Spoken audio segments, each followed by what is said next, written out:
Halo Kak Rizky, selamat sore. Iya, selamat sore Mas Putra. Apa kabar? Baik Mas, Boleh minta Alhamdulillah. waktu sebentar Kak? Boleh Mas. Ingin tanya-tanya. Lebih tepatnya bukan tanya-tanya sih. Ingin meminta Kak Rizky untuk bercerita seputar pengalaman Kak Rizky di KSN, mulai dari tingkat sekolah sampai ke tingkat internasional Kak. Bisa diceritakan Kak? Oh iya, oke.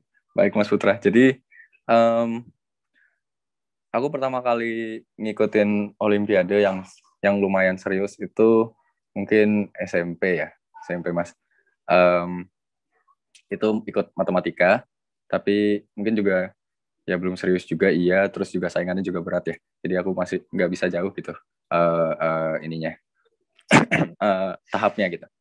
Lalu di SMA itu sebenarnya aku belum menentukan pilihan ya waktu itu mau ikut olimpiade apa, banyak teman-teman juga yang ngajakin udah matematika aja ngelanjutin gitu, tapi aku sendiri ngerasa kayaknya selain memang aku ngerasa saingannya bakal berat, aku juga kayak nggak terlalu em, apa ya punya minat ke sana lagi gitu, jadi aku pengen ubah, pengen cari yang lain gitu.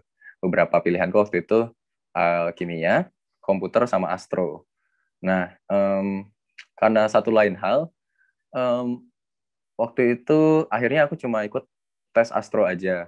Padahal waktu tes di sekolah sendiri tuh aku sebenarnya nggak lolos masuk tim gitu. Kayak peringkat berapa ya aku lupa, 6 kayaknya Kenapa itu Kak? gitu. Kenapa milihnya ke Astro gitu? Mungkin kalau dilihat-lihat yang itunya juga Mas, pilihanku itu antara ini ya, antara astro, komputer sama kimia itu mungkin masih dekat sama matematika juga kan Mas ya. Jadi mungkin biar aku gampang transisinya gitu. Jadi itu sih salah satunya gitu. Tapi kalau misalnya kenapa spesifik astro dan kenapa ngelanjutin di astronya, itu sebenarnya memang kebetulan waktu itu dipanggil gitu oleh kakak kelas gitu untuk ikut pelatihan bareng dia gitu. Terus memang ada perlombaan yang waktu itu dekat banget, perlombaan tingkat provinsi kalau nggak salah waktu itu, yang dekat banget jadwalnya gitu. Jadi oh ya udah kada ikut aja ini pelatihan gitu, walaupun kamu sebenarnya nggak lolos tim gitu. Jadi sebenarnya aku juga nggak lolos tim kan. Terus ya udah aku ikut-ikut. Nah, aku mulai memantapkan diri untuk ikut Astro itu memang gara-gara waktu di perlombaan di tingkat provinsinya itu, alhamdulillah aku dapat gitu kan, dapat perak waktu itu. Jadi oh ya udah aku bakal ngeseriusin di sini aja kayak gitu. Nah setelah itu akhirnya aku mulai menyeriuskan diri untuk ya udah belajar Astro gitu. Nah, hmm, selain itu juga sebenarnya aku juga beruntung sih karena teman-teman di sekolahan itu juga punya apa ya, punya minat yang sama gitu di bidang olimpiade juga. Jadi kalau misalnya mereka pada malam belajar gitu, aku jadi ngerasa nggak enak gitu, kayak takut ketinggalan. Wah, nanti temanku bisa nasional kok aku ketinggalan gitu kan. Jadi kadang-kadang tuh mikir kayak, ah, aku belajar juga, nggak mau ketinggalan gitu. Itu sih yang kadang-kadang aku ngerasanya, oh, gara-gara lingkunganku juga mendukung aku untuk bisa sampai kayak gini gitu. Jadi itu dan teman-teman dekatku juga kebetulan ya hobinya sama-sama anak olimpiade semua gitu. Jadi ya kita makin kedorong. Nah, untuk pertama kali mungkin itu kelas 10 ya aku ikut tingkat kabupaten. Alhamdulillah juga lolos sampai tingkat provinsi dan alhamdulillah juga bisa sampai nasional di tahun waktu aku kelas 10 gitu. Sebenarnya itu agak nggak nyangka juga ya, karena ada kakak kelasku juga yang sebenarnya jago gitu. Tapi ya gitu, yang namanya OSN pasti ada aja materi yang kita nggak bisa dan ada materi yang kita sangat bisa gitu. Dan kebetulan waktu itu mungkin materi yang keluar itu di tesnya adalah materi yang aku bisa dan kakak kelasku nggak bisa gitu. Jadinya aku yang kepilih. Terus kalau nggak salah juga sebenarnya bukan kakak kelasku nggak bisa, tapi karena ada cut off orang dari satu sekolah yang sama itu Mas, kalau nggak salah. Jadi harusnya kita bertiga OSN tapi dipotong jadi cuma dua gitu, jadi ya nggak lolos, kasihan juga. Tapi ya kayak gitu ceritanya. Terus kita ya udah, aku berangkat OSN gitu. Itu benar-benar kaget banget sebenarnya, kayak aku nggak nyangka bisa nyampe ke sana juga.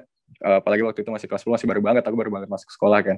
Kayak udah nyampe ke situ, terus kayak nggak nyangka juga sih Nah Kak, gitu. bagaimana persiapan awal Kakak ketika Kakak ditunjuk untuk mewakili sekolah untuk ikut KSN tingkat kota atau provinsi ya waktu itu ya? Bagaimana Iya persiapan benar. persiapan Kakak saat itu? Oh iya. Jadi itu sebenarnya sama kayak berhubungan sama yang aku ceritain tadi sih Mas. Jadi kita kan udah ditunjuk beberapa ya gitu ya, yang mungkin untuk ikut OSK, untuk ikut KSK gitu ya, tingkat kota. dan teman-temanku yang ketunjuk, terutama yang seangkatan dengan aku tuh pada belajar semua gitu kan. Nah sebenarnya aku juga awalnya ya pengennya ya ikut aja lah gitu. Ya, maksudnya nggak punya beban apa-apa, kayak nggak punya strategi khusus gitu ya enggak. Tapi ya itu gara-gara lingkungan itu aku ngelihatnya seperti itu, jadinya aku juga kedorong untuk ikutan belajar bareng mereka walaupun sebenarnya bidangnya beda sih. Gitu. Nah, selama melakukan persiapan itu ada kendala nggak? Dan Kendala dan pasti ada. apa solusi Iya. kakak saat itu menghadapi Oh, kendala tersebut? oh iya. Kalau kendala, kalau menurutku lumayan banyak, terutama ini Mas. Apalagi waktu aku masih kelas 10 kayak gitu, apa ya, materinya itu terutama matematika sama fisika dasar. Itu aku belum pegang sepenuhnya gitu. Karena kan itu dari kelas 1 sampai kelas 3 ya. Jadi karena masih kelas 1 juga, aku masih banyak yang belum tahu gitu. Nah, caraku waktu itu, dan kebetulan juga, keberuntunganku adalah ada kakak kelasku yang udah lebih tinggi kelasnya, dan dia juga udah tahu lebih banyak, jadi aku bisa tanya-tanya dia. Dan juga karena si astronomi sendiri ini hubungannya lumayan banyak ke yang lain-lain, aku juga sering nanya temanku Rizky Hasan gitu, kalau misalnya aku ada kebingungan di fisika, atau misalnya gitu. Kalau ada di matematika, aku nanyain lagi yang lain, kayak gitu sih.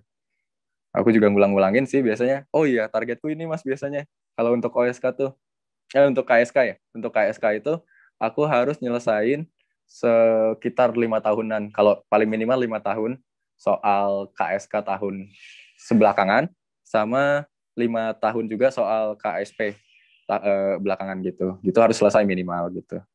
Dan ngerti gitu sih kalau aku. Artinya ada target-target sendiri gitu ya kak ya. Ya, kalau itu juga aku diajarin sih sama kakak kelasku gitu. Dia bilang kayak gitu, terus aku ngikutin, dan ternyata memang membantu banget gitu menurutku. Kayak kita jadi lebih familiar aja dengan soal-soalnya gitu.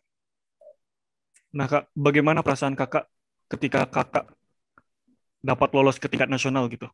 Perasaan kakak gimana ketika saat itu dikasih tahu kalau kakak lolos ke tingkat nasional gitu?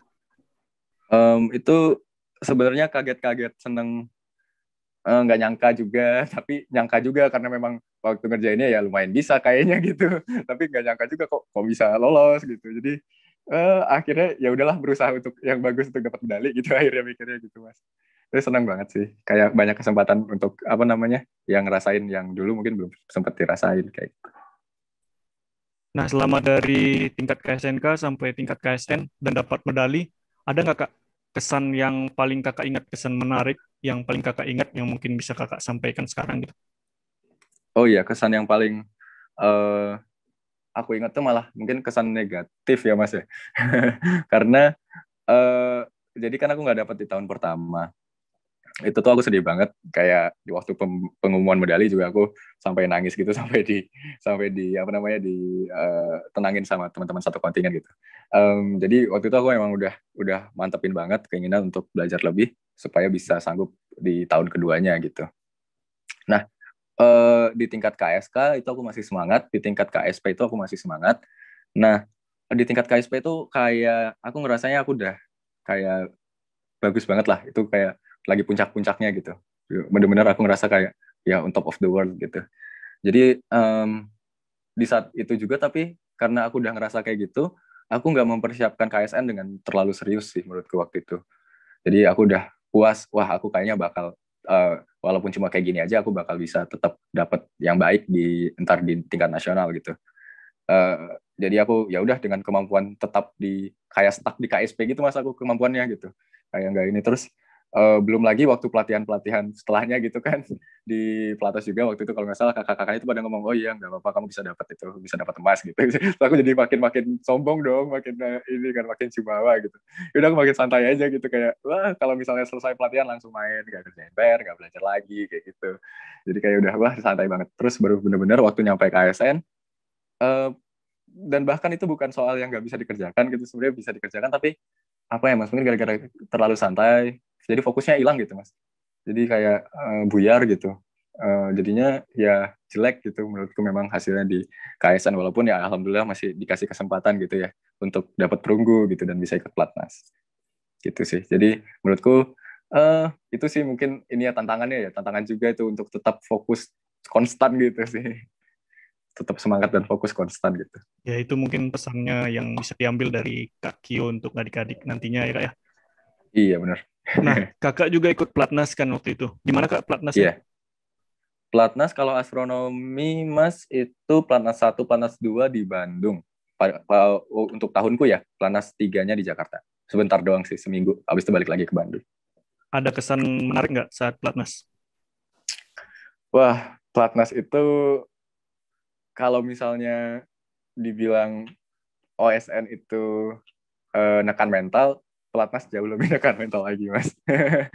Karena kita sama apa namanya sama teman juga iya sama tapi kan di lain hal juga ya kita juga bersaing sama mereka juga kan untuk ini gitu terus kayak ya bareng-bareng terus kayak ya agak bingung juga gitu harus merasakannya seperti apa gitu. Itu sih tekanan mentalnya memang luar biasa gitu untuk pelatnas menurutku. Tapi pada akhirnya Kak Rizky menjadi tim Indonesia ya Kak ya, yang mewakili tim Indonesia ke tingkat internasional. Itu bagaimana perasaannya saat itu Kak? Wah itu aku senang banget ya mas. Akhirnya soalnya itu memang apa ya kita tuh ya waktu masih sekolah tuh kita tuh nggak bakal mikirin medali apa yang bakal kita dapat di internasional gitu. Yang penting target kita adalah kita nyampe di internasional gitu kan. Jadi ya itu kayak mimpi memang dari awal banget tuh targetku dari awal banget. Aku pengen sampai situ gitu. Terus ya alhamdulillah bisa kecapean dan aku bener-bener kayak sampai teriak-teriak banget gitu. Waktu itu aku lagi di rumah soalnya kan. Terus kayak aku teriak-teriak orang tua aku sampai panik gitu. Ada apa gitu. Terus aku bilang terus mereka sih seneng bareng lah. Itu happy banget sih menurutku. Dan akhirnya berangkat ke internasional. Waktu itu kemana Kak? Rumania ya? Oh, ya Rumania. Bagaimana kesannya Kak mengikuti OSI ya, Olimpiade Sains Internasional itu?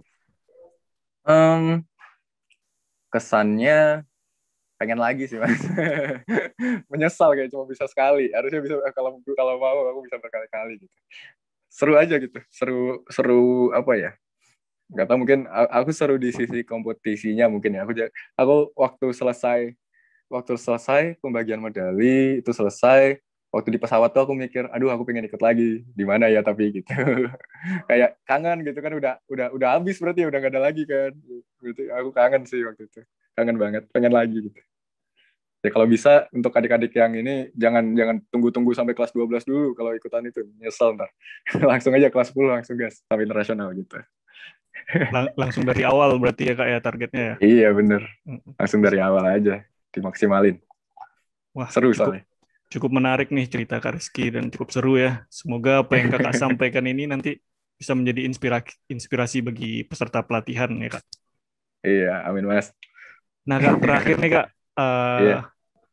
tolong sebutkan satu atau dua kata Kak untuk para peserta pelatihan yang mengikuti pelatihan saat ini. Oke. Satu atau dua kata untuk mereka. Kalau dari aku sih, yang aku rasain adalah selama belajar itu, terutama yang aku rasain dulu ya. Kalau misalnya belajar itu jangan pakai beban gitu, jangan terbebani sama target-target atau apa. Jalanin dulu aja, kayak intinya berusaha yang terbaik aja gitu. Dari segi belajarnya maupun nanti ngerjain tesnya gitu kan. Nanti kalau yang sisanya itu ya bukan kita lagi yang nentuin kayak gitu. Tapi dari pengalamanku sendiri, kalau misalnya kita lebih tidak ada beban dan itu tuh malah performanya jauh lebih baik sih kayak gitu. Nikmatin aja. Berarti apa? Nothing tulus gitu. Nikmatin Oh, mas. nikmatin. Okay. Menikmati perjalanannya gitu. Oke, terima kasih Kak Rizky atas waktunya. Iya. Sampai bertemu kembali. Sama-sama mas. Selamat Iya sore. mas. Selamat sore.